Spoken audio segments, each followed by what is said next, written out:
There you are, Megan. Well, this is Megan, my wonderful Staffie.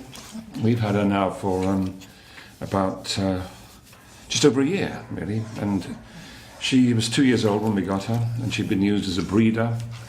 And she's like all Staffies. Staffies are great dogs. They're really wonderful animals. I think the Victorians used to call them the nanny dog, because they wanted to look after the kids in the nursery. There you are, Megan. And you see, the thing that is most poignant to me is that the dog that's won this award today is a Staffie like my dog Megan here.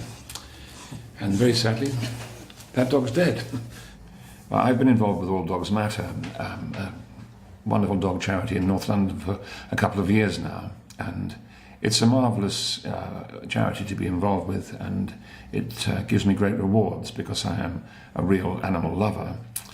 And it brings you in touch with some wonderful situations and at times some awful situations.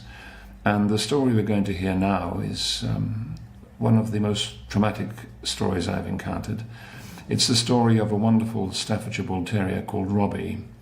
As far as we can gather, he was taken by some very unpleasant people and put into a fight in a back garden. He apparently overpowered the dog that he was fighting, and in order to separate them, these unpleasant people poured boiling water over his back. Robbie escaped and went on the run, and he was picked up by a local pound in Enfield. We got him out and into a foster home where he stayed for about 2.5 months. If you look at Robbie's face, you can see what an extraordinarily affectionate dog he was. And then you look at his back and look at the scars on his back from this appalling ill treatment, and you can see what the lengths to which some people will go to turn a wonderful dog into a fighting animal. It's quite disgusting. Now, Robbie was very lucky, I suppose, in many ways, because he did get out, and we were lucky to find him a gentle and loving home. And David, the man who adopted him, was absolutely entranced by this very sweet dog.